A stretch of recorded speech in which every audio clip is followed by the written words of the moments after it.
viene algún amigo, vos dejás de hablar conmigo. No sé por qué, te juro nena, como que me llamo Paco, que si esto no aclaramos, me enoja. ¿Para qué me querés? Te quiero, Paco. Uy, al amanecer. Te quiero, Paco. Uy, al atardecer. Te quiero, Paco. ¿Necesitas accesorios para tu celular y no sabes dónde encontrarlos? Yo te tengo la solución. Mundo Accesorios encuentra una extensa gama para tu celular o tablet. Cargadores, carcasas, protectores de pantalla, parlantes. Manejamos todas las marcas: Apple, Sony, Samsung, Huawei, Nokia y mucho más. Encuéntranos en la calle 16 1632, Duitama. Para cualquier información, llámanos al 761-0704, atendido por su propietario, Jorge. Las pizzas de Richard, sencillamente las mejores. Tenemos una gran variedad de sabores: carnes, pollo con champiñones, hawaiana, costillitas tropical. Además, disfruta de nuestros perros, hamburguesas, choripapas y mucho más. Encuéntranos en la calle 20, sector San José, como también calle Novena, Las Américas. Para domicilios 762-1460, 762-1460. No te las pierdas, están riquísimas. Al anochecer, a toda hora quiero darte mi querer. Te quiero, Paco, Paco, Paco. Al amanecer. Te quiero, Paco, Paco, Paco. Al atardecer. Te quiero.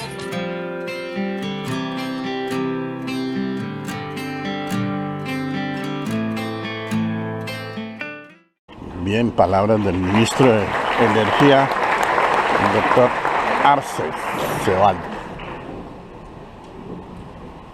Buenas tardes a todos. Yo quiero empezar por agradecer la presencia del general Oscar Naranjo, el presidente de la República, por acompañarnos.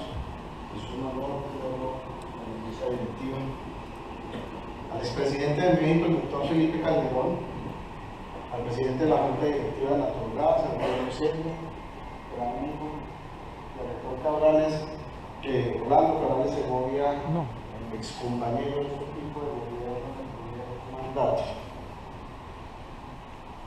Ustedes son parte de una industria a la cual tenemos que agradecer el enorme aporte que han hecho durante estos años, durante muchos años, en el desarrollo del país y en la consolidación del desarrollo social y económico que todos buscamos. El sector de hidrocarburos y minería le ha entregado al país entre los años 2010 y 2016 recursos a través del sistema de regalías, de impuestos, de dividendos, por más de 140 billones de pesos. Con esos recursos, entre otras cosas, hemos financiado cerca de 50.000 kilómetros de vías construidas o mejoradas, 748 instituciones educativas construidas, 10 millones de personas con acceso a agua potable, 95.000 viviendas nuevas o mejoradas, 271 entidades de salud, y podemos seguir, y la lista es larga. El aporte no es solamente un aporte económico, sino todos los servicios que se han podido cubrir durante estos años con la contribución de este sector. Debido a la caída de precios internacionales que empezamos a experimentar desde el segundo semestre del 2014, el gobierno se ha puesto en la tarea. El ministro de Minas y Energía, Germán Arce Zapata. En este proceso de desarrollo hemos tomado muchas decisiones a través de la Agencia Nacional de Hidrocarburos, y Orlando, que no nos habló en la introducción, y a su antecesor, que también hizo un trabajo muy importante en la mitad de la crisis, para mandar las señales que nos permitan decirle que ustedes son un socio estratégico para el desarrollo del país y queremos que siga siendo así en el futuro. Por esta razón, como mecanismo para estimular el sector, en la pasada reforma tributaria incorporamos algunos estímulos fiscales. La discusión en su momento es cómo logramos en esta reforma salir mejor, claramente no peor. Ese fue el compromiso mío, es hagamos el ejercicio de no salir peor de cómo entramos, y tratemos de diseñar unos estímulos que nos ayuden a pegarle a los puntos específicos que creemos son claves en el estímulo de nuevas inversiones, tanto en exploración como producción, y allí se mandaron unas señales importantes, algunas que voy a mencionar más adelante. Por lo anterior, con el dinamismo y crecimiento de ese sector clave y transversal para la economía, generador de empleos de calidad y que nos ayuda a continuar reduciendo los niveles de pobreza y desigualdad que resulten en una mejor calidad de vida para todos los colombianos. Sin embargo, dicho crecimiento sectorial debe involucrar un nuevo y vital elemento para garantizar no solo el desarrollo de la nueva frontera mineroenergética, sino el futuro de la población colombiana. Y este nuevo elemento es el de la adaptación al cambio climático, tema que creo que el presidente Calderón va a mencionar en sus palabras. Aunque Colombia solo aporta el 0,46% de las emisiones de gases de efecto invernadero, el país es altamente vulnerable a las consecuencias. Algunos rankings nos ponen entre los 20 países más vulnerables por la posición geográfica y las características geológicas y de vulnerabilidad que tiene el país. Para ponerlos en contexto, el Foro Económico Mundial en su informe de riesgos globales 2017 definió el cambio climático como uno de los 3 principales desafíos de la humanidad en la próxima década. Lo que pasó en Mocoa, el enorme impacto que tuvo un evento de riesgo ocurrido en la madrugada del pasado sábado, que en las últimas cifras de esta mañana llevaba a 290 muertos. Nosotros hemos tenido varias tragedias durante los últimos años, pero no hemos tenido una tragedia con tantas pérdidas de vidas humanas, lo cual es absolutamente desgarrador. Yo, pues que llevo 3 días en Mocoa, creo que no había visto, digamos, escenas más dantescas en mi vida, y creo que el grado de conciencia que nosotros tenemos que generar en esta discusión no solamente la existencia de ese riesgo que se puede materializar, sino en cómo reducimos la vulnerabilidad, que es lo que hace que un evento como una avalancha, una pequeña nevada, genere una tragedia de las dimensiones que estamos viviendo en este momento en Mocoa. El tema es tan serio que la Organización Mundial de la Salud ha dicho que el incremento en la temperatura de los últimos 16 años es cercano a 0,85 grados centígrados. La meta establecida en COP21 es reducir en 2 grados centígrados la temperatura media mundial para el 2030. Ese es un desafío de todos, no solamente de los países que son grandes generadores de CO2, sino que nosotros que estamos expuestos a la materialización de ese riesgo y que somos vulnerables ante dicho efecto, tenemos que poner de nuestra parte. En ese sentido, les quiero contar que Colombia, al igual que otros 192 países miembros de Naciones Unidas, se comprometieron desde el año 2015 con el cumplimiento de los Objetivos de Desarrollo Sostenible. Estos objetivos, que arrancan por acabar con la pobreza, proteger el planeta y asegurar la prosperidad de todos, es una nueva agenda de desarrollo no solamente para Colombia, sino para el planeta entero. Dentro de esos 17 objetivos de desarrollo, hay 4 donde este sector, hay 4 como mínimo, donde este sector tiene un impacto muy grande. El primero, energía asequible y limpia, es el objetivo número 7. Ciudades y comunidades sostenibles, objetivo número 11. Producción y consumo responsables, objetivo número 12. Adoptar medidas urgentes para combatir el cambio climático y sus efectos, objetivo número 13. En cada uno de ellos hemos realizado avances, así como también tenemos retos en el mediano y en el largo plazo. Esta es una agenda que comienza, pero que tenemos compromisos claros que necesitamos involucrar en la discusión que tenemos día a día en el desarrollo y en el diseño de la política pública. Por ejemplo, en el objetivo de ciudades y comunidades sostenibles, nuestro gran avance ha sido la política de eficiencia energética, que se soporta en programas como el de etiquetado inteligente o el programa de uso racional y eficiente de la energía PROURE, la creación del impuesto al carbono, la consolidación del FENOGE como un instrumento para apoyar la introducción de energías renovables. Nuestro trabajo y la limpieza de nuestra matriz fue reconocido internacionalmente. La semana pasada, el World Economic Forum nos catalogó como el primer país en Latinoamérica y el 8º a nivel mundial en el diseño y desempeño de nuestro sistema energético. Entonces el año pasado nos rasgábamos las vestiduras porque tuvimos un niño largo y una crisis que no generó un apagón, que logramos pasar con enormes dificultades y con costos para el sector. En el mundo nos ven dando pasos muy importantes y nos han visto desarrollar un sector fuerte y consolidado durante las últimas 2 décadas. Y con gratitud. Palabras del vicepresidente Óscar Naranjo.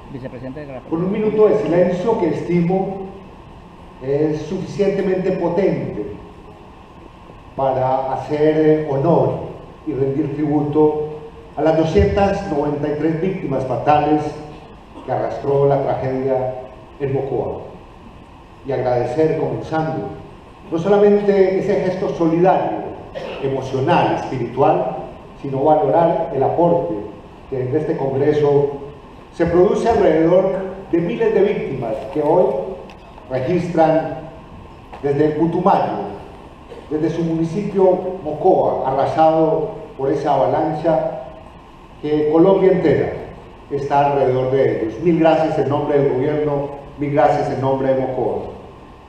Saludo con especial respeto a nuestro anfitrión, al presidente de la Asociación Colombiana de Gas Natural, Naturgas, Orlando Cabral. Mil gracias por esta invitación. Al señor expresidente de México, doctor Felipe Calderón Hinojosa. Y déjenme hacer un paréntesis. Hace unos años visité a México y constaté que allí había un líder indiscutible en la lucha contra el crimen organizado, y por lo tanto, presidente, mil gracias por esa valentía que ejerció usted durante su presidencia para ayudar a la humanidad entera a superar el flagelo del narcotráfico. Saludo igualmente a mi compañero de equipo, el ministro de Minas y Energía, Germán Arce Zapata, al presidente del Consejo Directivo de Naturgas, Antonio Celia Martínez, y a los distinguidos integrantes del Consejo Directivo, a los representantes de empresas productoras, transportadoras, ¿Aló? distribuidoras de la cadena de gas natural. Hola, mi doctor, aquí en un congreso de Naturgas está hablando el vicepresidente en Cartagena. Entidades adscritas o En vinculadas Cartagena. al Ministerio de Minas y Energía del Gobierno Nacional. No, que A los apreciados invitan a- conferencistas nacionales e internacionales asistentes. Ya, listo. A los amigos de los medios de comunicación, invitados especiales, amigos y amigas todas. Diría que esta primera presentación del vicepresidente Óscar Naranjo no es un accidente que se produzca en Naturgas. Y digo que no es un accidente porque hace 2 años, ustedes reunidos aquí, en este recinto, tuvieron la generosidad de abrir una vía de comunicación para que, a través de un satélite, como negociador plenipotenciario, pudiera en ese momento rendir cuenta de cómo avanzaba una negociación ciertamente difícil con la guerrilla de las FARC desde La Habana. Y recuerdo ese momento con especial significado, porque la señal que enviaba Naturgas a los colombianos y al empresariado y a la clase política es que ustedes no eran espectadores de un proceso que, en mi opinión, felizmente culminó con un acuerdo que puso fin a un conflicto de 52 años, y que estoy seguro que cuando se escriba esta historia se dirá sin lugar a equívocos de que es un legado probablemente el más importante en materia política de la última mitad de siglo. La generosidad de ustedes en este momento, ratificada hoy con esta invitación generosa que me permite venir en calidad de funcionario público a rendir cuentas ante ustedes, me obliga en primer lugar a transmitirles algunas certezas y algunas convicciones que yo estimo deben contribuir para que en un momento de inflexión histórica en Colombia, desde el mundo institucional, oficial, público, hagamos alianza perfecta con el sector privado en función de la transformación de Colombia. Venir aquí hoy significa rendir cuentas alrededor de ciertamente unos años que han sido difíciles para el empresariado, en cuanto que había expectativas, incertidumbres y en todo caso expectativas de lo que sucedería con un acuerdo que pondría fin al conflicto con las FARC, repito, un conflicto de más de 5 décadas.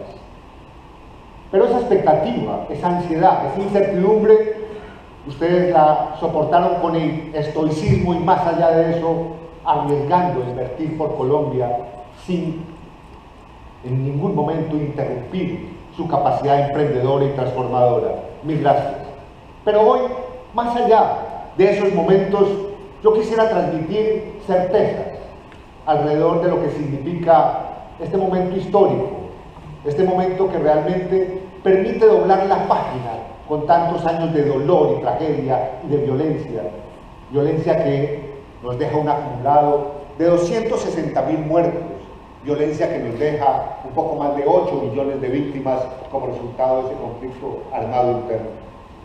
Lo primero que habría que decir es que el acuerdo que se alcanzó en el Teatro Colón es un acuerdo que no solamente silencia los fusiles, para la violencia y contiene y proscribe la muerte. Es un acuerdo que va más allá de eso. Es un acuerdo que al mismo tiempo crea oportunidades de transformación para romper brechas e inequidades de un país que en medio del conflicto se fue concentrando en las grandes ciudades y en municipios y fue fracturándose de un sector rural, de una Colombia profunda que quedó padeciendo el rigor de esa guerra que se daba en la selva de Colombia. Pero más allá de parar la guerra, de evitar muertos, de crear oportunidades, y a eso me quiero referir de manera especial, es un acuerdo que podría significar respetar las decisiones de las altas cortes y de los órganos de justicia, que debería significar el respeto por el ejercicio de la oposición política, siempre y cuando que el ejercicio de la oposición política esté basado en verdad y sea la verdad el punto de partida de las diferencias. Un ejercicio espiritual y político que nos permita fortalecer nuestro Estado, nuestras instituciones, a partir del respeto por el total apego a la Constitución y a la ley. Avanzando en esta materia, tendría que decir que hoy por hoy, y hago aquí un paréntesis para señalar de manera, si se quiere, anecdótica, lo que sucedió el día de ayer. El mundo entero desde el año 2005 hace un llamado para que desde las distintas órbitas públicas y privadas se produzca un alto en el camino que signifique reconocer que el uso de minas antipersonas es una verdadera tragedia contra la humanidad. Y ayer se celebró ese día en el mundo. Y ayer tuvimos oportunidad de visitar zonas donde Colombia ha iniciado probablemente la campaña de desminado humanitario más potente, más poderosa del último siglo en el mundo. Y lo digo con conocimiento de causa y lo decimos a partir de experiencias transmitidas por Naciones Unidas. Y nos encontramos una cifra que habla de lo que ya empiezan a ser los dividendos de este acuerdo que puso fin al conflicto. En el año 2006, 1.200 compatriotas nuestros resultaron víctimas de minas antipersonas. 1.200 compatriotas murieron y se sumaron a un listado de 11.500 víctimas de los últimos 14 años que en Colombia han perdido su vida a través de esta modalidad fatídica del uso de minas antipersonas. Cuando comparamos esa cifra de 2006, de 1.200, con la cifra de 2016 del año pasado, aún sin haber llegado a la firma del acuerdo, todavía fueron muchas las víctimas, pero fueron 68 víctimas. La reducción es notable. Y la verdad es que lo que estamos esperando para el año 2017 es que no haya más víctimas como consecuencia de expresiones del conflicto armado. Un conflicto armado que ha cesado y que ha significado, por ejemplo, y aquí transmito al empresariado y a su liderazgo un valor realmente trascendente que tenemos que proteger, que es la vida de los colombianos. Hoy podemos decir que en medio de la negociación, que en medio de estos esfuerzos, la tasa de homicidios en Colombia es la más baja de los últimos 40 años. Hemos regresado al año 1976 y es verdad que tenemos una tasa todavía elevada de 25 homicidios por 100.000 habitantes, pero que es diferencial con tasas del año 2002, donde 28.000 homicidios nos ponían en el ranking número 1 de las muertes violentas en el mundo. Un avance significativo y que tiene que ver con la capacidad emprendedora y de inversión del empresariado en todo el territorio, es la disminución notable del secuestro. Recuerdo que para el año 2001, en Colombia el número de secuestros denunciados se acercó a 4.000 secuestros y estimamos que hubo por lo menos 1.500 no denunciados. El año pasado esa cifra cayó a un poco más de 200 secuestros, con lo cual estamos registrando en materia de libertad de los colombianos una de las expresiones más genuinas de un Estado democrático, un avance que estimamos es formidable, donde todavía falta mucho por hacer. A todo el pueblo y el gobierno Intervención de Colombia, del doctor Felipe Calderón, expresidente de México, quien viene a hablar en los escenarios de la transición energética. De varios temas, pero el que creo que les puede ser de más interés es hablar de los escenarios de la transición energética. ¿Qué puede pasar? Hace rato alguno de los ponentes del panel hablaba de la bola de cristal, y bueno, aventurémonos un poco, sin tener la bola de cristal abierto, a ver qué puede pasar en el mundo en el futuro, y a eso me voy a referir. En primer lugar, ¿qué estamos enfrentando globalmente? Pongámonos en el umbral del año 2040, dentro de más o menos 24 o 23 años. ¿Qué va a pasar para ese entonces? En primer lugar, la población se calcula que aumentará más o menos un 20%.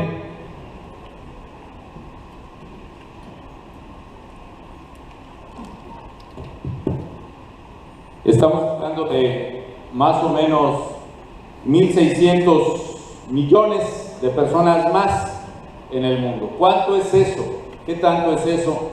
Estamos hablando de construir una Cartagena cada semana a nivel mundial, o una población del tamaño metropolitano de Bogotá cada mes y medio, cada 45 días. Segundo, se estima que el ingreso per cápita, el tamaño de la economía, también va a crecer de manera muy importante en este cuarto de siglo próximo. ¿Cuánto? Hay diferentes estudios que lo estiman. Hay estimaciones acerca de cuánto crecerá el transporte, más o menos crecimientos del 80% en transporte de mercancías. Hay un consumo doméstico de demanda que implica, por ejemplo, que hoy hay más o menos 10 aparatos eléctricos por hogar, habrá unos 17. Habrá un crecimiento también en la producción en industria pesada de manera importante, del 90%. Y aunque hay una varianza muy grande, hay evidentemente un aumento de la demanda de energía. Ese es el gran mensaje, cualquier escenario que enfrentemos de aquí en adelante. ¿De cuánto es ese aumento? Si 20% más o menos de la población y 90% del ingreso per cápita en el mundo, nos llevaría a un aumento que va entre el 30% de la demanda de energía a nivel global, que es lo que estima la Agencia Internacional de Energía, hasta un aumento del 50% de la demanda global, que es lo que estima la Comisión de Transiciones Energéticas, que es una comisión que tengo el honor de pertenecer.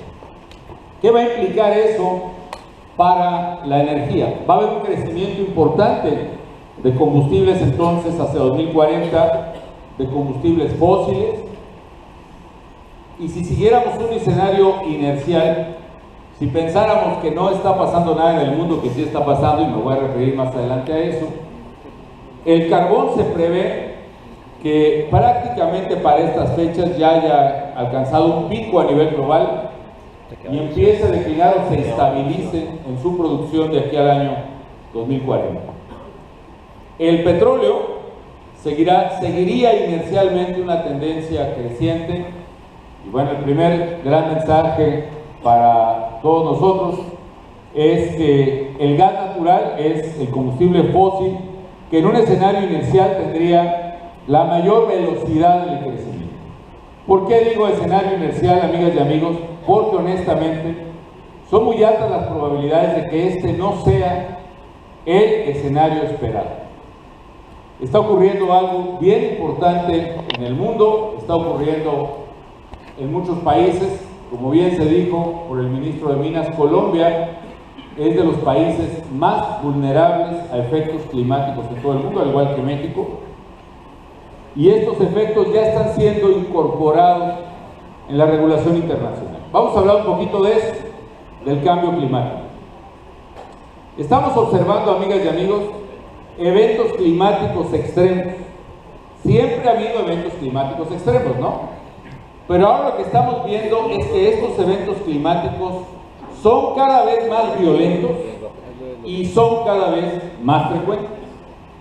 Y esta probabilidad de eventos climáticos extremos se exacerba precisamente por el cambio climático y el calentamiento global que estamos viviendo. Voy a explicar un poco eso. Estas son fotos de Haití, el huracán Matthew del año pasado, de octubre, que mató más de 1000 personas en Haití y le ocasionó daños a su economía de 21% del PIB al país más pobre de América Latina y del Caribe. 21% del PIB. El primer gran mensaje, amigos, es que en el 2005 más o menos el co-chairman de la Comisión Global sobre Economía y Clima, que tengo el honor de presidir, Nick Stern, él dio un gran mensaje al mundo que no se ha escuchado, y que es el costo del cambio climático, es decir, el costo de no hacer nada, es varias veces mayor al costo de actuar ahora. Esto es una premisa que se estableció hace bastante tiempo. Los daños que hoy genera el cambio climático en el mundo, como el ejemplo haitiano, están siendo muy altos y serán cada día más grandes. Decía yo que Colombia, al igual que México o varios países del Caribe, somos de los países que, independientemente de cuánta emisión tengamos, tenemos la mayor vulnerabilidad a nivel mundial respecto del cambio climático. ¿Por qué? Porque estamos en la zona intertropical del mundo, la zona intertropical que es más vulnerable a huracanes. Sí se escucha, creo, ¿no? Perfectamente. ¿Qué pasó? Se le va a acabar la batería. A ver si se escucha este. ¿Sí? Está más padre. A ver si se acaba lo voy a dejar por aquí. Bueno, decía, somos de los países más vulnerables por la zona intertropical. Los huracanes y los tifones se producen aquí. La variación en la temperatura del mar, sobre todo el calentamiento, por ejemplo, en el Pacífico, es más fuerte en esta zona y en consecuencia genera efectos más devastadores. Hay otra realidad además. La orografía de Colombia o la de México es una orografía muy irregular. No sé cuál sea la pendiente promedio que hay en Colombia, ¿no? Pero si en México, digamos, metiéramos a la licuadora todas las montañas y luego sacáramos un promedio de pendiente, de inclinación, México tendría una inclinación del 15%. Colombia debe ser incluso mayor por la cordillera andina. Y eso provoca que no es lo mismo una tormenta torrencial en una zona plana que en una zona de cordillera, que provoca avalanchas y provoca inundaciones mucho más violentas. Estoy hablando de huracanes como el de Haití, pero también el año antepasado todavía se registraba la sequía más grande en la historia de Estados Unidos. 7 años de sequía en California, con enormes daños a la producción agrícola, ganadera e incluso para el consumo humano en California. ¿Por qué están ocurriendo estas cosas? Y para mí es muy importante recordar la lógica del efecto invernadero. ¿Qué es lo que está pasando? Como ustedes saben, recibimos todos los días energía solar, calor, radiación solar. Eso es muy bueno, eso nos permite vivir, eso nos permite que la Tierra esté calientita, que no haya, si no estaríamos en condiciones que no podrían ser habitables para el ser humano y para ningún ser vivo. La energía solar entra a la Tierra, calienta, se absorbe por los seres humanos, los seres vivos, las plantas, el mar, y luego se rebota, vamos a decirlo así, a la atmósfera otra vez. Eso impide que la Tierra se hipercaliente.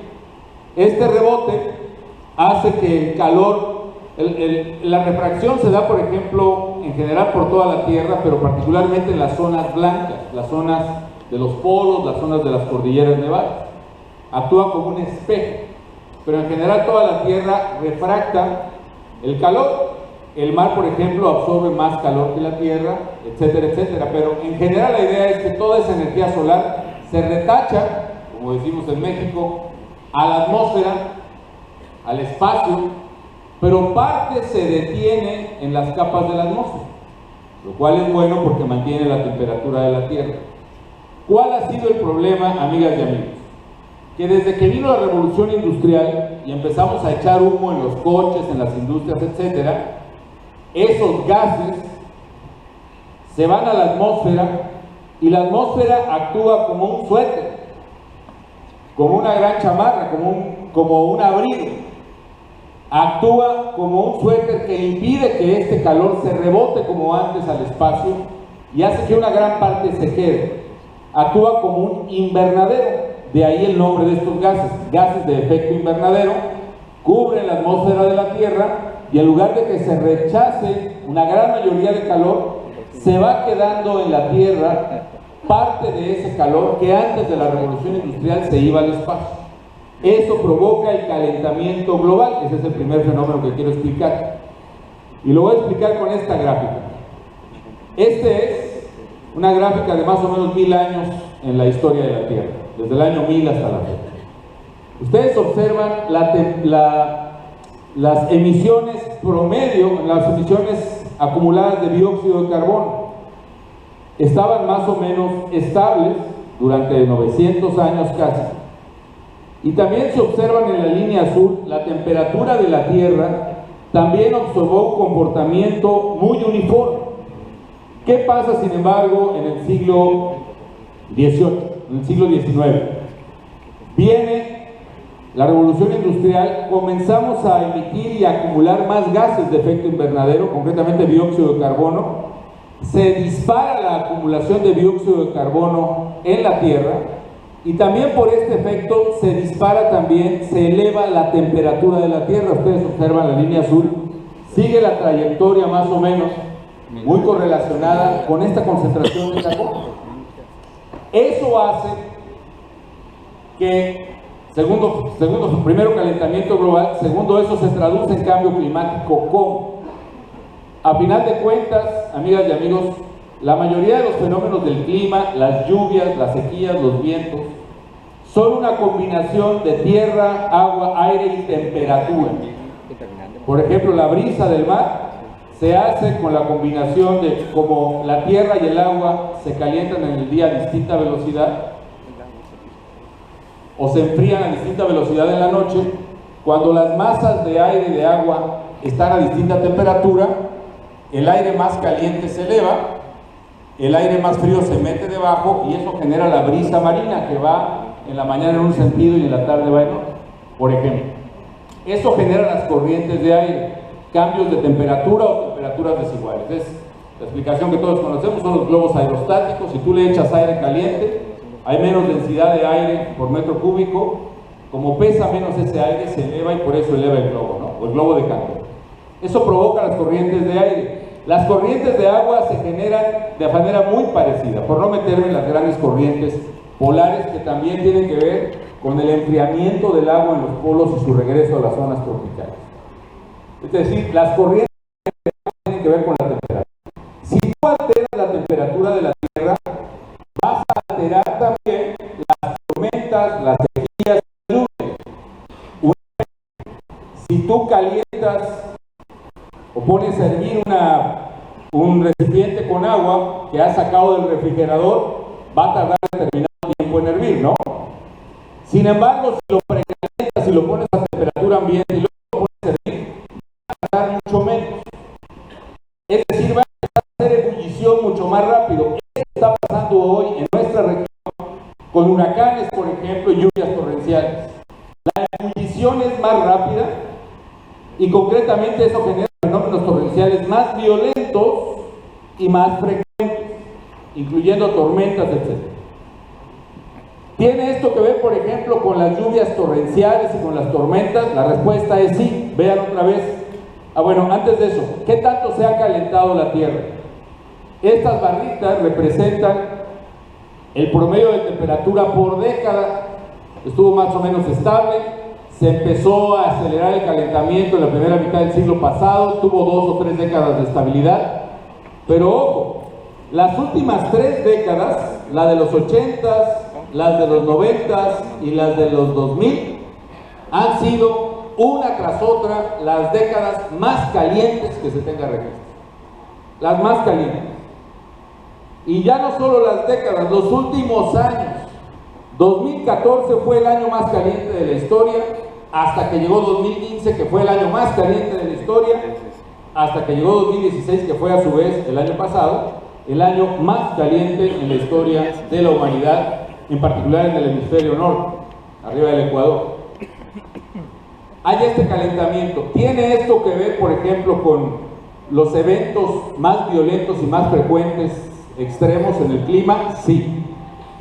Por ejemplo, los deslaves en la provincia de Putumayo, aquí en Colombia, de este año. Nos dijo el general Naranjo, hay ya 293 fallecidos, cientos de desaparecidos y pérdidas económicas todavía pendientes de calcular. ¿Qué tiene que ver este tipo de lluvias torrenciales con el clima? Otra vez, si ven la gráfica que yo les había enseñado de las temperaturas, esta es la anomalía de la temperatura, es lo que ha crecido, lo que se ha calentado la Tierra desde el año 1900. Y voy a presentarles una gráfica del promedio de tormentas por década.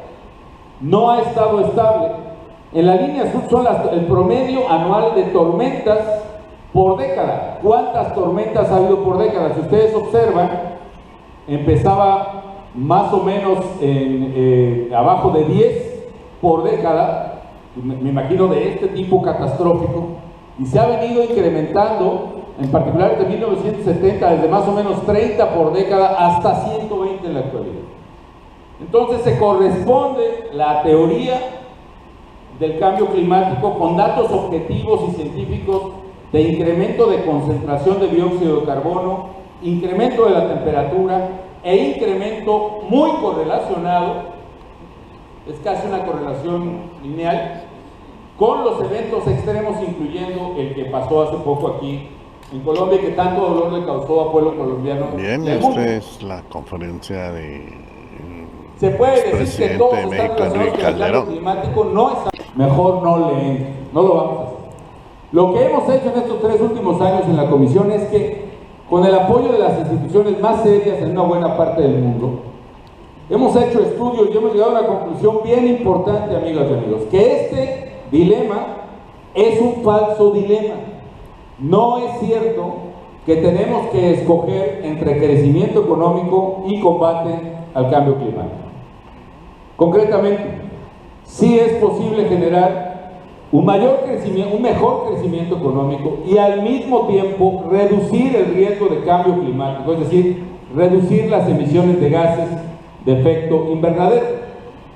Pero para ello tenemos una ventana de oportunidad bien chiquita, hacia el año 2030 más o menos, en el que tenemos que cambiar varios sistemas a la vez. El primer sistema que hay que cambiar es el sistema de ciudades.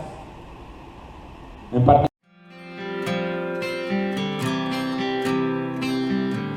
¿necesitas accesorios para tu celular y no sabes dónde encontrarlos? Yo te tengo la solución. Mundo Accesorios encuentra una extensa gama para tu celular o tablet.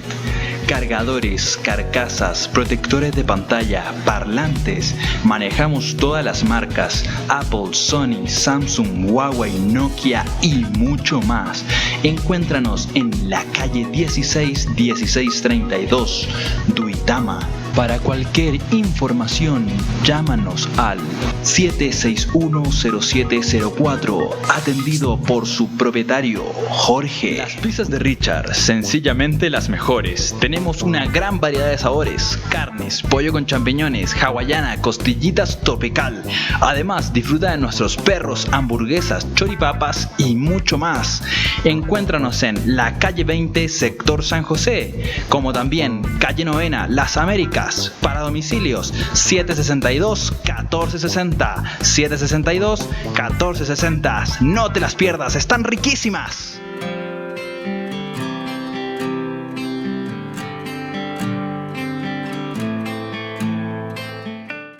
De que luego Venezuela nos iba a dar un respaldo a las reservas.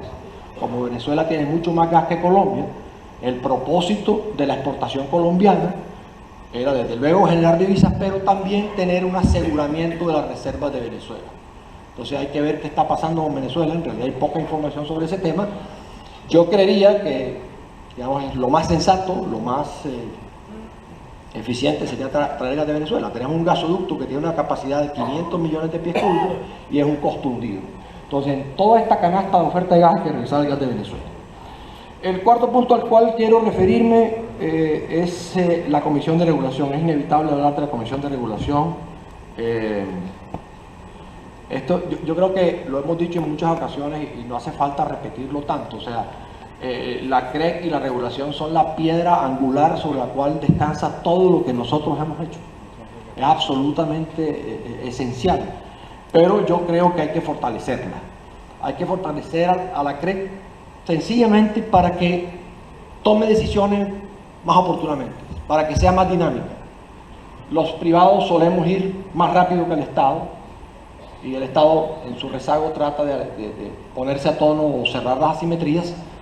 Yo creo que aquí está pasando eso. Creo que la CREC hay que, insisto, fortalecerla. No podemos demorar tanto tiempo en tomar decisiones, eso no es buena idea, eso genera desconfianza y eso a mí me parece supremamente importante. O sea, la confianza es esencial entre el regulador y los agentes. Entonces yo lo que creo es que no nos podemos acostumbrar a actuar in extremis, simplemente cuando las cosas ya están en su final. Insisto en eso debería ser un propósito de todos. Pero yo no sé, no me han dicho o no he visto ninguna iniciativa que busque esta transformación o reforzamiento de la comisión, con quienes debo decir hay un diálogo muy fluido, muy instruido, muy abierto. Yo debo reconocer que con ellos se conversa, con Germán Castro tenemos una permanente disposición a escuchar, pero yo creo que es que ustedes tienen, Germán, que tener más herramientas para actuar más rápidamente. La tarifa, aquí se requieren decisiones muy rápidas.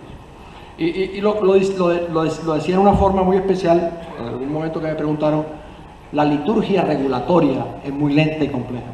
La liturgia regulatoria es lenta y compleja. Hay que jugarle a modificar eso. El quinto punto al que quiero referirme, que nunca podemos perder de vista, son las térmicas. Las térmicas son muy importantes. Nos acordamos de las térmicas a veces cuando hay niños y tenemos que tener presentes a la térmica en nuestro corazón siempre, porque es que son las que le dan firmeza al sistema. Son las que permitieron, con todas las dificultades que hubo en el año pasado, solventar correctamente el niño.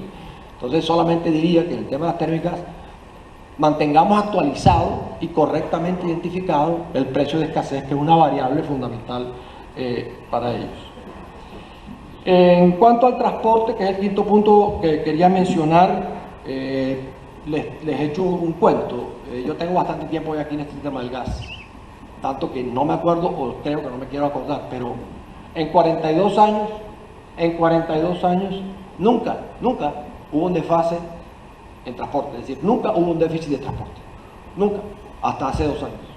Entonces uno, para identificar por qué pasó, por qué se desfasó el transporte, tiene que mirar qué cambió en esos 42 años.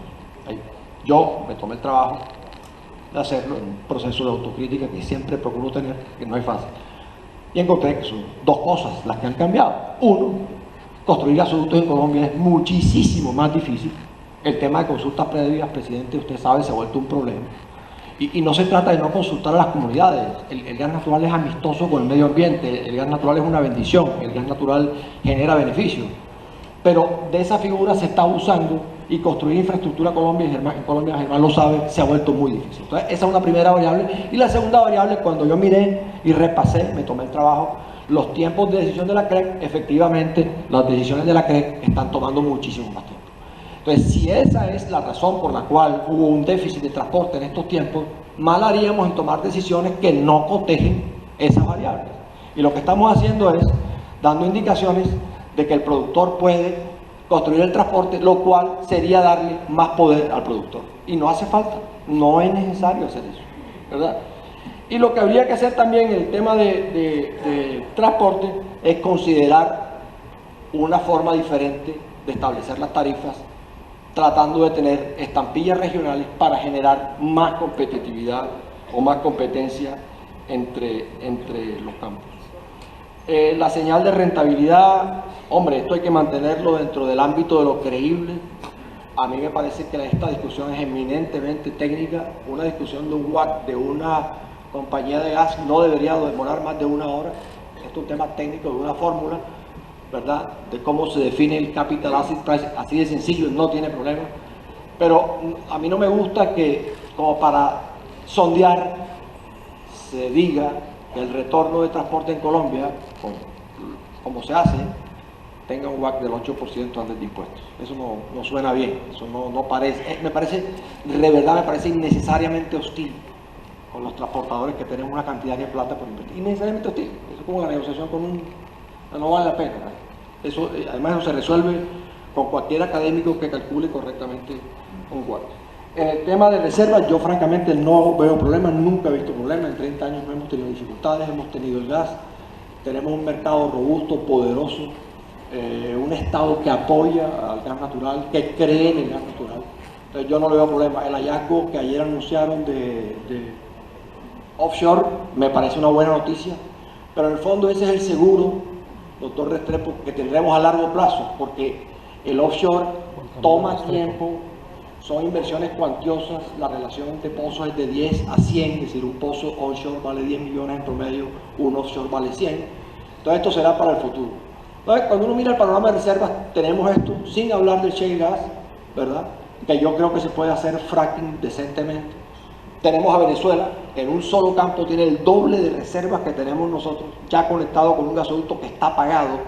Entonces, yo ahí honestamente no veo dificultades. El sexto punto es distribución, simplemente un mensaje que es el siguiente: no vale la pena hacer un esfuerzo y morir en ese intento de hacer una regulación tan exegética y tan detallada en distribución. ¿Por qué? Porque hay competencia. En distribución hay competencia. El propano presta un buen servicio, la energía eléctrica presta un buen servicio. Entonces no vale la pena tener tanta rigidez en la distribución. Hay que dejarle espacio comercial a los distribuidores que han hecho una formidable tarea para que ellos cuadren sus fórmulas o sus precios. Y eso viabilizaría mucho más el gas vehicular. Me refería antes a eso. Este es el séptimo punto que quería tocar. Y es que tenemos una enorme oportunidad de reducir emisiones de una forma muy económica con el gas vehicular. Tenemos conocimiento, tenemos historia, tenemos inversiones, la capacidad está subutilizada. Nuestras estaciones pueden atender 600.000 usuarios. Las emisiones de carbono de gas vehicular son 40% menos, inferiores a las de los líquidos. ¿Qué falta hacer? Dos cosas sencillísimas, que no requieren ni siquiera inversiones. Unificar la información en algún sistema electrónico para que puedan ser financiados los vehículos.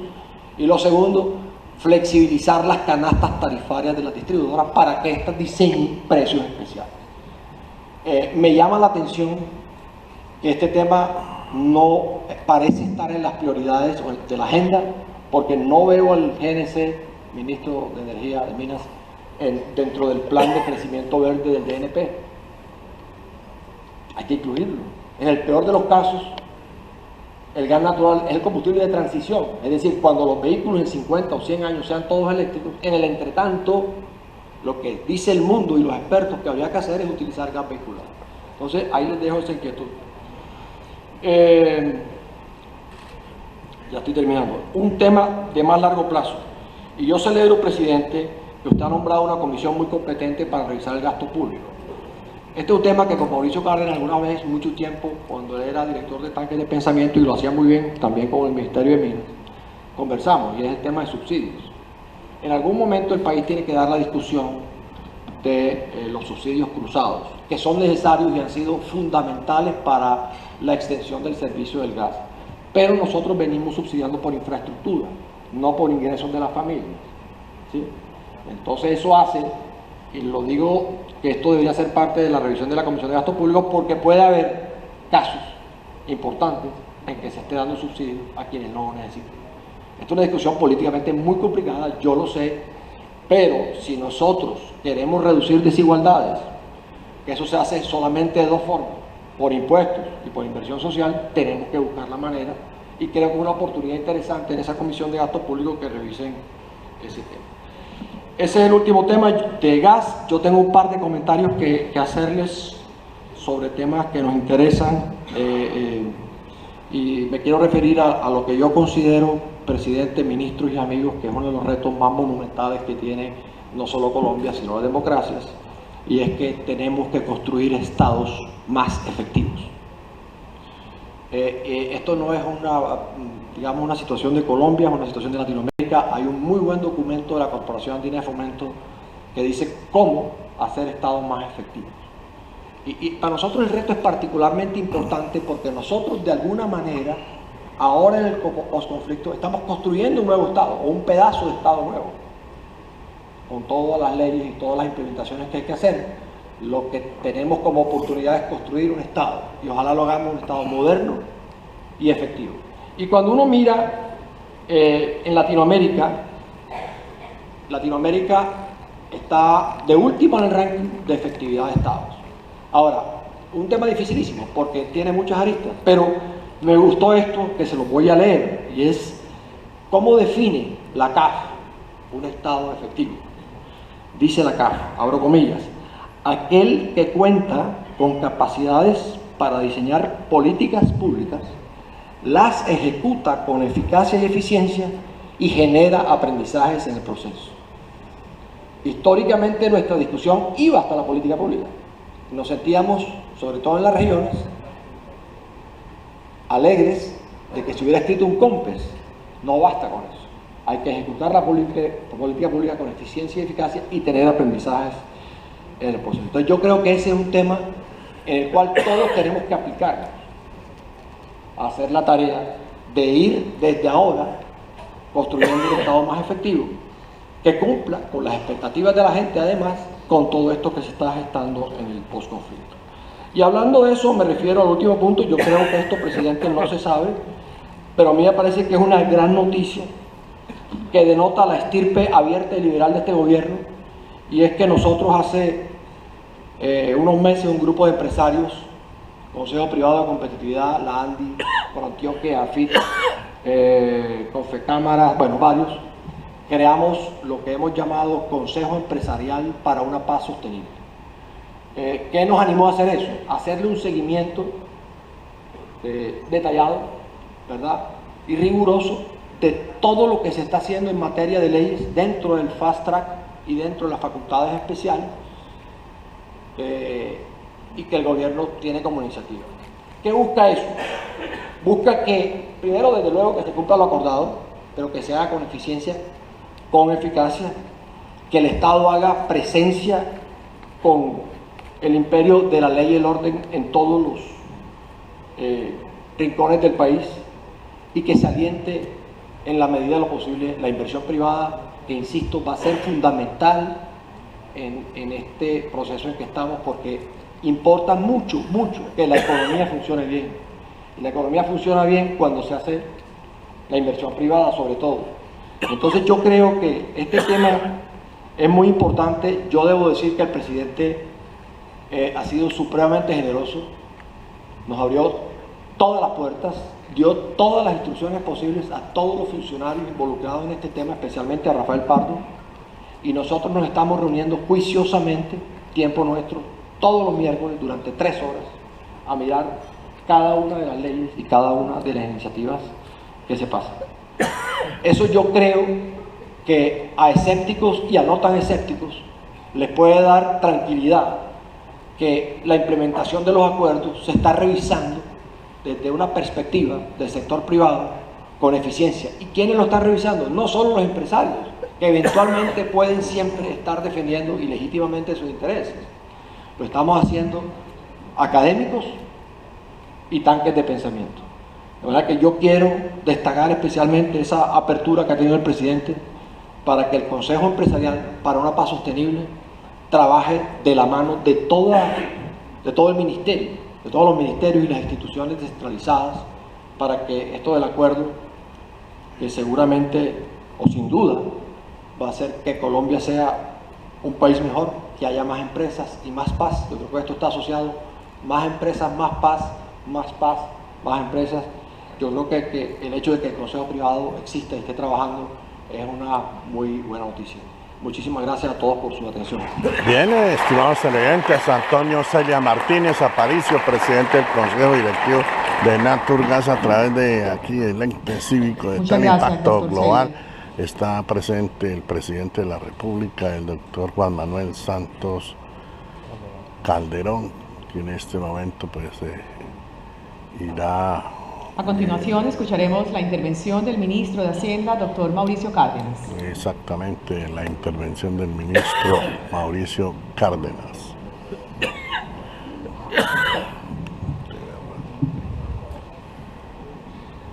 Muy buenos días a todos. El señor presidente me ha pedido que comparta con ustedes una presentación que hace 2 días hicimos a un grupo de empresarios que convocó la ANDI para hablar sobre el panorama económico de Colombia, pero sobre todo con un objetivo, con un propósito, y es derrotar el pesimismo. No hay razones para el pesimismo. Yo creo que todos los colombianos debemos impregnarnos de lo que hace pocos días el presidente de Argos, el doctor Jorge Mario Velázquez, decía: optimismo realista, optimismo realista. Y quiero contarles por qué. Es bueno comenzar diciendo que tenemos hoy un país con bases mucho más sólidas, un país que ha avanzado mucho en lo estructural, en lo fundamental. Cuando uno sale a navegar puede encontrar un mar calmado, puede encontrarse una tormenta, pero lo importante es tener pues muy clara su ruta y sobre todo tener una buena embarcación. Colombia tiene una buena embarcación, sólida, bien armada, con buenos elementos. Y eso es lo que nos permite capotear tiempos difíciles, nos permite administrar coyunturas complejas. Pero tenemos que ser conscientes de que tenemos esa solidez. Y son impresionantes los avances estructurales de Colombia. Déjenme mencionar solo unos pocos. Lo primero, algo muy importante para el sector privado, tenemos una estructura tributaria mucho más competitiva. Hemos logrado como sociedad, colectivamente, avanzar en una dirección de recaudar más, pero hacerlo mejor, hacerlo de una forma que es más amigable con la generación de empleo y con la inversión. Fíjense ustedes lo que ha pasado con las tarifas del impuesto de renta, que van camino del 33%. Fíjense lo que pasó con algo importantísimo para la generación de empleo, el desmonte de los impuestos a la nómina, la reducción tan significativa en los impuestos a la nómina. Cada punto de reducción de los impuestos a la nómina es un ahorro para las empresas de más de 1 billón de pesos. Y el desmonte definitivo de algo que llevaba más de una década, el impuesto al patrimonio, después el impuesto a la riqueza. Se acabó. Como ustedes ven en esa gráfica, llegaremos a una tarifa de 0 en el año 2018. Entonces, el entorno es más amable desde el punto de vista tributario con la inversión y con el empleo. Tenemos un mercado laboral que se ha ido formalizando. Al comienzo de este gobierno, el 60% del empleo era informal, el 40% formal. Ya estamos en 50-50 y tenemos que seguir en esa dirección, que se formalice el mercado de trabajo. Todos los empleos, esto es importantísimo, todos los empleos que se han generado en Colombia desde el 2010 hasta hoy son formales. La parte roja de estas barras, ustedes la ven estable, el empleo informal. Lo que ha crecido es la parte azul, el empleo formal. Esto genera para una economía más productividad, el empleo formal es más productivo, y más equidad. El empleo formal es mejor remunerado y da más protección en términos de seguridad social. Nosotros escogimos la forma más ácida de medir la pobreza. No es solo los ingresos monetarios. Son múltiples dimensiones que afectan la calidad de vida de las personas. La calidad de la vivienda, el nivel educativo. El índice agrupado de pobreza multidimensional muestra que 5.100.000 personas salieron de la pobreza entre el 2010 y el 2016. Hemos bajado considerablemente la incidencia de la pobreza multidimensional. un indicador un poco técnico, pero al mismo tiempo muy elocuente de desigualdad. El coeficiente de Gini ha bajado, el coeficiente de Gini, es decir, se ha reducido la desigualdad en Colombia. No solo hemos reducido la pobreza, sino hemos cerrado brechas. Y algo de lo que se habla poco, se debería hablar mucho más. Tenemos unos niveles de seguridad que recuperamos los que ya muchos de nosotros los colombianos de mi generación o menores nunca habíamos vivido. Un país con menor criminalidad, medida aquí por ejemplo con la tasa de homicidios. Fíjense ustedes dónde está la tasa de homicidio, 24.9 homicidios por 100.000 habitantes. Eso es lo que tenía Colombia a comienzos de los años 70. Y durante muchos años, décadas, dijimos que la alta criminalidad causaba bajo crecimiento económico. Y la desaceleración de Colombia del 80 en adelante se la atribuíamos a este factor. Bueno, esto ya cambió de forma muy profunda. Tenemos unos niveles similares a los de comienzos de los años 70. En economía se pueden plantear miles de teorías, pero hay unas pocas reglas que son contundentes, además que se cumplen en cualquier circunstancia de tiempo, modo o lugar. Los países que más invierten son los que más crecen. Y Colombia ha logrado aumentar considerablemente la tasa de inversión. En este gobierno tenemos una tasa de inversión promedio del 28% del Producto Interno Bruto, comparada con un 22% en la década pasada. Si de algo debemos sentirnos orgullosos todos los colombianos es que tenemos un país con una alta tasa de inversión. Fíjense lo que pasa en el contexto regional. Somos el país con la mayor tasa de inversión, y esto a pesar de la caída de los precios del petróleo. Seguimos siendo punteros en tasa de inversión. Es decir, somos el país que tiene una mejor promesa de crecimiento a futuro, porque el que más invierte, más crece. Y hemos logrado algo también muy importante para el avance fundamental de una sociedad. Los materiales con los que está construida la embarcación. Tenemos una sociedad con un mayor nivel de profundidad financiera, es decir, hay más personas que hacen parte del sistema financiero, más cuentas, la población que tiene acceso a los servicios financieros ha aumentado. Una forma de medirlo es el tamaño de la cartera en proporción al Producto Interno Bruto, que está ahora en el 47%. No hace mucho, a mediados de la década pasada estábamos 20 puntos porcentuales por debajo. Esto quiere decir que este es un país donde la intermediación financiera, que es otro de esos determinantes fundamentales del crecimiento, ha aumentado considerablemente. Entonces, es con esa embarcación sólida, con buenos pilares, que tuvimos que enfrentar un gran choque. Tal vez el peor de nuestra historia. Hoy lo podemos decir, retrospectivamente hablando, si comparamos lo que pasó con la caída del precio del petróleo, solo podemos encontrar 2 episodios más en nuestra historia con una caída similar en nuestras exportaciones. Y esto no lo digo yo, lo dice Fedesarrollo, que acaba de reconstruir esta historia, entre otras cosas, gracias a un libro que publicó el exministro Roberto Punguito. Solo hay 3 periodos en nuestra historia con una caída similar de cerca del 50% de nuestras exportaciones. La guerra de los 1000 días, las cifras parecen increíbles. Las exportaciones en la guerra de los 1000 días, que eran esencialmente exportaciones de café, cayeron de 17 millones de dólares a 9 millones de dólares. O la Gran Depresión de los años 30, las exportaciones cayeron de 130 millones de dólares a 65 millones de dólares. Y ahora este episodio con la caída del precio del petróleo, las exportaciones cayeron de 60.000 millones de dólares a 31.000 millones de dólares. En cualquier otro momento de nuestra historia, esto habría significado una crisis, una recesión. Eso no pasó.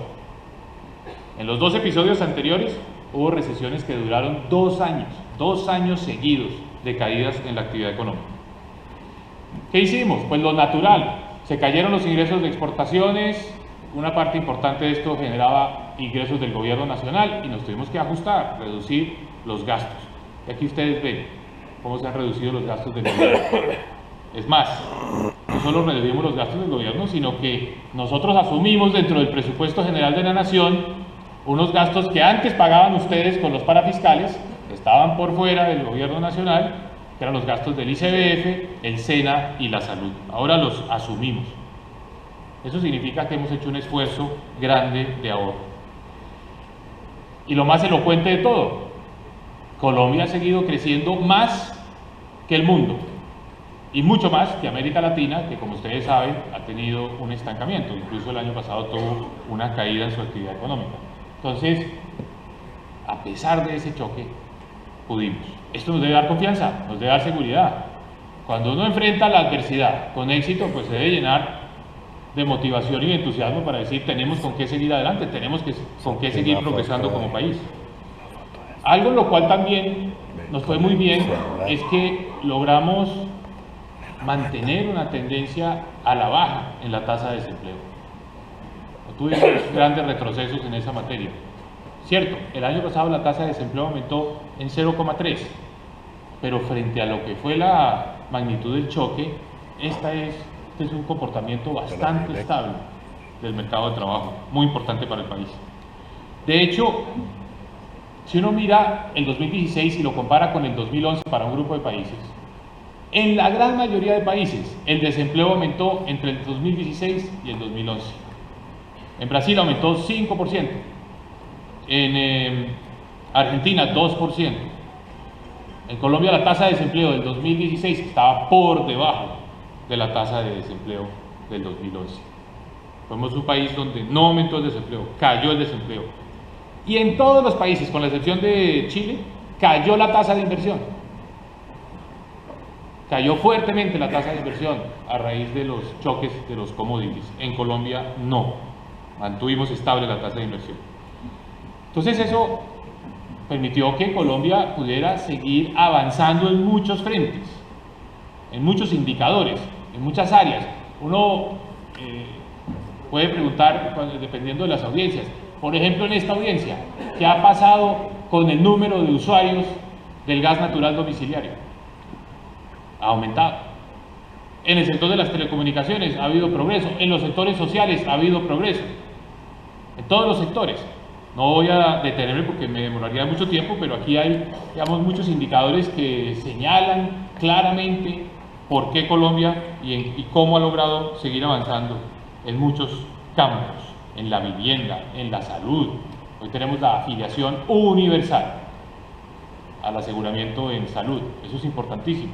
Eso quiere decir que ahora nuestros esfuerzos van orientados ya es a la calidad. Lo mismo pasa en la educación, especialmente en la educación básica. En todos los campos hay avances.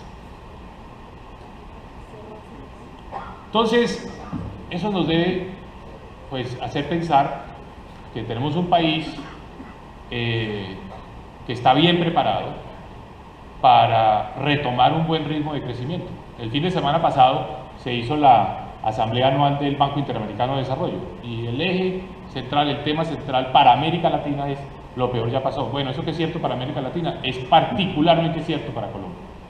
Estamos seguros de que lo peor pasó. La parte más dura del ajuste entre la caída de los precios del petróleo ya pasó. Y les voy a decir por qué. Este cuadro muestra cómo han evolucionado las calificaciones de los diferentes países. Y si ustedes ven esta comparación, Colombia es uno de los pocos países que no tuvo disminuciones en la calificación y que más aún mantuvo su perspectiva estable. Tenemos perspectiva estable tanto por parte de Moody's como por parte de Fitch, pero en la gran mayoría de países hubo disminuciones o por lo menos cambios en la perspectiva. Entonces logramos mantener una calificación triple B con perspectiva estable a pesar de la reducción del precio del petróleo, de nuestro principal producto de exportación. Esto es importante. Segundo, los mercados nos lo están diciendo. Los spreads sobre nuestra deuda han venido cayendo de manera consistente y hoy están en niveles históricamente bajos. O miremoslo en términos de la tasa de interés de los bonos del gobierno a 10 años. Esas tasas están al 6.5%, ya están por debajo incluso de las de México. Llegaron a estar en el momento más duro del choque petrolero casi al 9%, la tasa a 10 años. ¿Por qué han bajado tanto las tasas de los TES a 10 años? Que son determinantes para la inversión de todas las empresas. Porque ha habido mucha inversión extranjera que le ha costado a Colombia. Solo en el mes de marzo ingresaron al mercado de capitales a comprar TES 3 billones de pesos de fondos extranjeros. 3 billones de pesos en un solo mes. apostándole a Colombia por su calificación, por sus perspectivas, por la solidez de su economía. La inflación es fundamental para la calidad de vida, para la equidad, poder adquisitivo, tal vez la variable económica más importante. Es cierto, la inflación se subió mucho. Hace un año llegamos a casi el 9% en julio, por el niño, por la devaluación y todo eso rematado con el paro camionero en junio y julio del año pasado. Pero el dato que dio el DANE el miércoles por la noche es importantísimo. Ya estamos en una tasa anual del 4.69%, camino al rango del 2 al 4%. Esto es lo que habilita también la posibilidad de seguir bajando la tasa de interés. De hecho, la tasa de interés llegó a su pico a mediados del año pasado. Eso tiene un efecto rezagado, por eso se ha enfriado el consumo, pero ya empezó a bajar la tasa de interés y nuestra política ha sido que preferimos que baje por ascensor y no por las escaleras.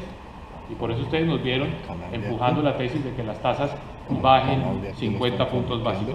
Nos va a ayudar mucho en nuestra argumentación el dato reciente sobre inflación, pero nos ayuda más que ustedes, cuando responden las encuestas y les preguntan qué va a pasar con la inflación, tengan la confianza de que la inflación va a estar otra vez en el rango del 2 al 4%, porque esas expectativas son determinantes a la hora de tomar decisiones en política monetaria.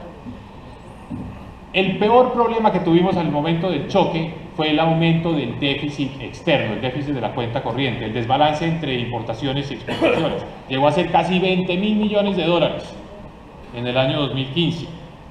Muy complicado, porque esa es una vulnerabilidad grande. Si uno tiene un déficit así de grande, necesita alguien que se lo financie, y alguien en un momento dado puede decir, se lo va a dejar de financiar, y eso detona un ajuste muy traumático, como nos pasó en 1999. Afortunadamente hicimos el ajuste del déficit de cuenta corriente y los mercados siguieron financiándonos mientras hicimos ese ajuste. Ya para este año se espera un déficit de la cuenta corriente de 11.000 millones de dólares, eso es 3.6% del Producto Interno Bruto, dentro de los rangos de lo razonable, de lo normal, de lo aceptable para una economía como Colombia.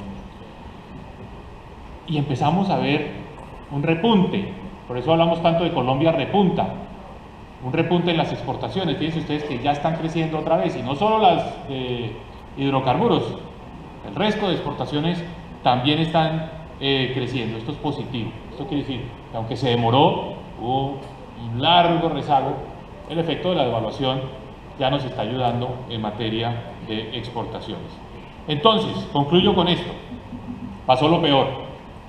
Hace pocos días el director de política macroeconómica del ministerio me mostró este cuadro. Quería comparar cómo nos veíamos nosotros, nuestra proyección de crecimiento del 2017, que es 2,5%, la proyección del gobierno con los demás.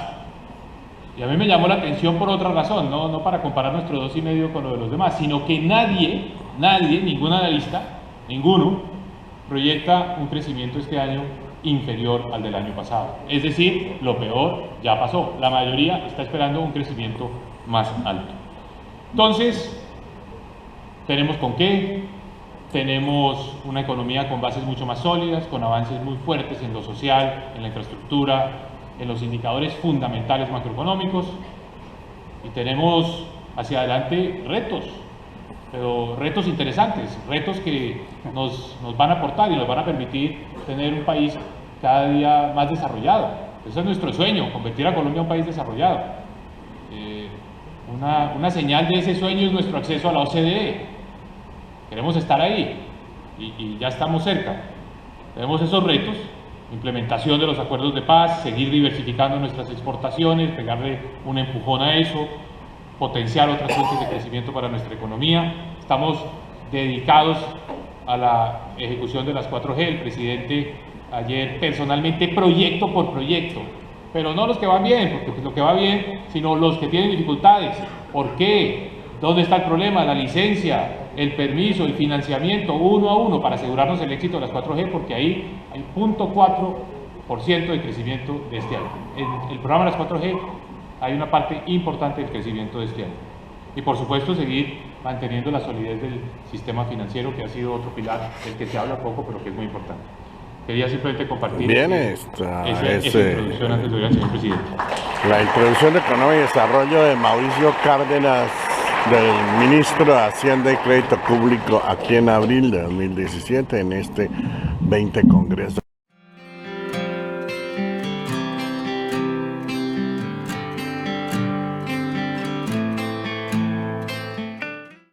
que luego Venezuela nos iba a dar un respaldo a las reservas. Como Venezuela tiene mucho más gas que Colombia.